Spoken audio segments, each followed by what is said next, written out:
Are we making the most of the images that we take when we are post-processing? I'm not convinced, and I think our images deserve a second look. And I don't mean going back to old files from many years ago and sorting through the images that we originally culled. I'm not even talking about revisiting an edited image the day after to make sure we haven't slightly over-tweaked the saturation. I'm talking about a second look that takes us out of our comfort zones. We are by nature habitual creatures, and we get stuck into habits, whether that be shooting the same genre, the same location, the same subject, the same types of compositions. I think that also extends to the way that we edit our images. Certainly from my case, I find myself doing things by rote, tweaking the same sliders in the same direction and ending up with an image that looks fine. Now, we all have different objectives when we're editing. Some of us are on a clock, and therefore to make money from our profession, we have to have a super efficient workflow. Just has to be about speed and good enough. For some of us, we're trying to adopt a style, a way of identifying our images without a watermark or our signatures, so that people can see it's our image just by glancing at the way it's been post-processed. Some of us are trying to push the boundaries of creativity. Wherever we sit on those spectrums, I believe there's an opportunity to take ourselves out of our comfort zones and push the boundaries a little by taking a second look at the way that we post-process our images. So this is the first in a series of videos called, you guessed it, Second Look. And they're going to come pretty quick and fast, so subscribe and you'll get notified when those videos are released. In this first episode, I'm going to look at auto versus instinct. So we'll take a look at an image using the auto features within Adobe Lightroom, and then we'll do a quick edit, just being a bit more instinctive about what we think the image lends itself to from a post-processing perspective. And we'll do a before and after and a comparison between the different approaches. So let's get started. Straight into Lightroom with this image, which is a seascape taken just outside a town called Arniston in the Overberg region of South Africa. Starting point is to create a base image so that we can conduct all of our edits from the same starting point. So I'm going to crop the image to a 16:9 ratio, which does two things for me. Firstly, it makes the foreground the hero of the image. And secondly, it allows us to remove the majority of this really bright area at the top of the image. Let's quickly make sure that the horizon is level. Yep, that's pretty much perfect. And we'll save that as our baseline as a snapshot, and we'll call that raw, so we can return to that for each of our edits as we go forward. Looking at the information, it was shot on the Nikon D850 using my 16 to 35mm lens, shot at f11, and you can see it was a long exposure, 2.5 seconds, so I had my 6-stop ND filter on and an ISO of 64. Shot at 16 mils, by the way, the widest focal range. I actually quite like this raw image. It is a little flat, but I like the soft, ethereal feel that you get with this raw file. But we're going to edit this using the auto functions within Adobe Lightroom. And there's a number of ways of approaching this, but I'm going to use two pretty common methodologies. The first, I guess, has been around for a long while, and that's simply to auto-select the white balance. So under the white balance, clicking on auto, and then within the basic panel, selecting auto within that base panel. And you can see that makes a number of adjustments in the base panel to the standard sliders. We'll save that as another snapshot called auto. And we'll come back to that image shortly. But firstly, let's go back to our snapshots and select the raw file again so that we can process the second methodology for an automated edit. And this methodology was only made available in a recent release of Adobe Lightroom and is utilizing the profiles and selecting adaptive color. Now, it's not a methodology I like terribly because you can't see what changes have been made to the image. When we select adaptive color, you'll see in the panel there are no changes to any of the settings. So I don't really like flying blind. And you can see it's a slightly more dramatic image, and I like that. Let's call that adaptive. And we'll have a quick comparison between the raw image, the automatic image, and the adaptive color image. And certainly of the three, although it's slightly cooler, I prefer the adaptive color version. So they're the two ways that you can very, very quickly get a image that is reasonable to look at. That's a nice strong image, that adaptive color image. But I'm going to go back to raw, and I'm going to do a standard edit, what I think of as a formulaic, in a routine, habitual, pushing the sliders in the same direction, roughly the same amount each time. And I see this time and time and time again. So we're back into the raw version. I'm just going to take the information off the top.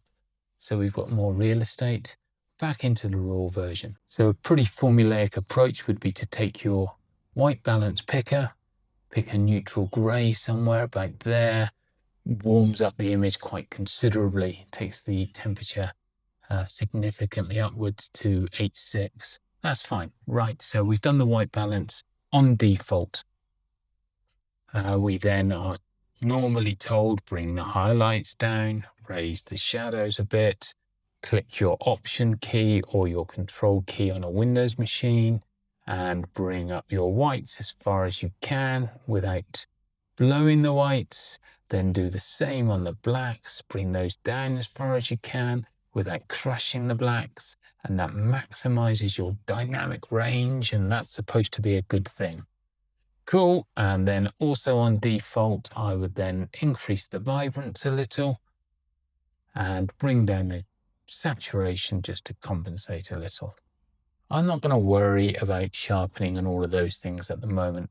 For the purposes of what we're doing here, what I've just done there is what I would call an edit on autopilot. Not really thinking massively about what I want the image to be, just going through the motions. Now I like the image. I think that's a nice image. Let's name that snapshot as autopilot.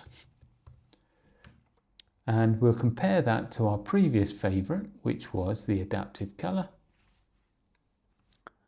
And you've got two very different moods. Of the two, I actually probably prefer the adaptive color. The autopilot I like, compared to just using the auto features in Lightroom, definitely prefer my manual edit on autopilot. Okay, let's go back to raw, and now we're going to take a very different approach, a little bit more instinctive, a little bit less formulaic. I'm probably going to be jumping around and coming back and making adjustments, reversing adjustments I've already made. But this is a much more organic edit. So the first thing I notice on here is I do think it's a little cold. So I'm going to raise the temperature quite significantly. And I'm also going to raise the tint a little. I think there's a little bit of green in there. So I'm just going to raise that a touch. And then the second thing I notice is there are very few global adjustments I want to make here. The only thing that I think is a global adjustment would be to my contrast. And I'm going to bring my contrast up quite considerably because I think that's necessary in both the sky and in the foreground. And then I'm going to attack the sky and the foreground separately using masks. So let's deal with the sky first. So if we select a sky mask and show the overlay so we can see what that selection is, not great. Now there's a couple of tricks that you can use to refine your sky masks. So the first one we'll try is to subtract the sky and invert that subtraction. And it's not cleaning it up massively at all. So let's delete that. And the second thing you can try is to intersect the mask with the sky. And again, it's cleaned it up a little, but not sufficiently. So I'm going to delete that mask in its entirety. And I'm going to add a linear gradient. Go old school. And just the narrowest of linear gradients. Use your Shift key to make that horizontal. And then I'm going to bring the exposure down quite significantly. You can see how blue that sky is, so we'll adjust that in just a moment. I'm going to bring the shadows down. Not going to touch the whites at this stage.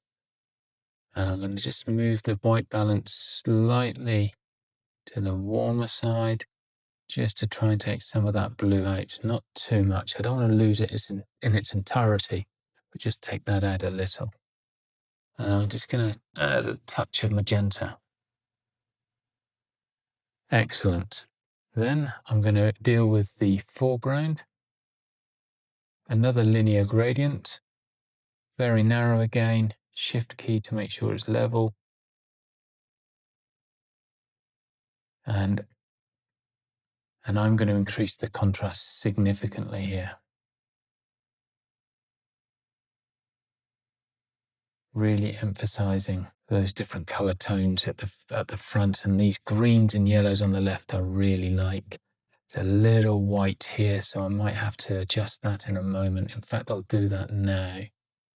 So let's subtract from that mask a radial gradient. As you can see, that just stops it being quite as bright on that left-hand side, dragging your eye out of the frame. I might come back to that again in a moment. Now, one thing I'm not happy with is this mask. Bring that mask up a little.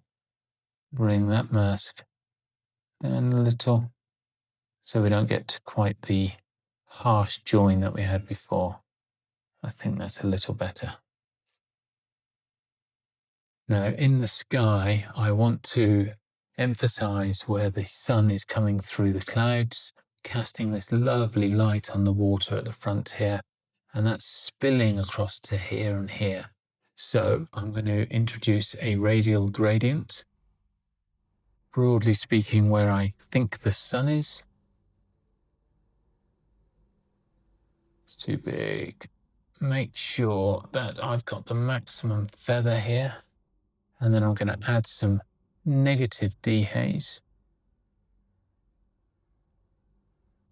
And I'm also going to raise the temperature here to emphasize that sun coming through. That's really nice. That's really nice. And what I want to do is add that to these parts of the sea. But I think if I do that, I'm going to need very light touch. So down at 35 flow. Yeah, that's nice. I quite like that. I'm going to put a little bit of the same impact on the top of this area here and around the rim here. Sun really catching those rocks. I think that works, but I think it's too strong. So I'm just going to reduce the amount a touch. About 70%, that's fine. We have some really nice natural leading lines coming into the center of the image, and I really want to emphasize those. So I'm going to build a mask with a brush, which I'll fast forward for your benefit. But I'm going to vary the width of the brush, the flow of the brush, and gradually build up the mask that I'm then going to intersect with a luminance range. So I'm really honing in on those leading lines into the center of the image. And now I'm going to intersect that mask with a luminance range with a white part. And there you can see, and just feather that a bit more to make sure I get the maximum benefit. And then I'm going to raise the whites in those areas. Just making sure that in the top right that I don't clip those whites, blow those whites out. Now what I'm going to do is I'm going to duplicate and invert that mask. And then I'm going to subtract from that a linear gradient. And then I'm going to accentuate the blacks. And what that's doing is it's giving me real contrast. I'm really happy with that. Okay, let's move on to color. So if I go into my color mixer, one of the things I really like about this image is the aquas in the sea. So let's accentuate those aquas. I'm not sure how much blue I've got. Yeah, so I'll just shift my blues a little bit towards the aquas. And then I'm going to raise the saturation of those aquas. Not too much, but quite significantly. Raise the blues as well. I like that. And increase my oranges and my yellows. And really quite a nice vibrant image there. I'm going back to my mask for the sun. I think there's just too much going on there. So I'm going to just jump into the color and bring that temperature down. I think it's overplayed. That's better. That's definitely better. Now, one more mask in the center. This is where all of my edits are bringing the eye towards. So I want to make sure that that part of the edit has a little bit more texture, and a little bit more clarity. I'm actually going to add a little bit more contrast in there as well. And I really like that. Almost done. 2 more things that I want to do. 3 more things, in fact. 1, I want to add a linear gradient and darken that top part of the sky a little more. So let's do that quickly. That's better. Then I want to add half a vignette. I'll show you what I mean. So when I use vignettes, I never use the vignette tool. Just use the radial gradient. It's a nice big radial gradient. I'm only interested in the top of this radial gradient. And then I'll invert that. Then I'm going to subtract a linear gradient from the bottom, because I'm only interested in the top part. So there's my half a vignette. I'm going to bring down the exposure even further. Not too much, Darren. That works for me. Then we're going to go into color grading. And we're going to add some warmth to the highlights. That's nice. Going to add some more cyans into the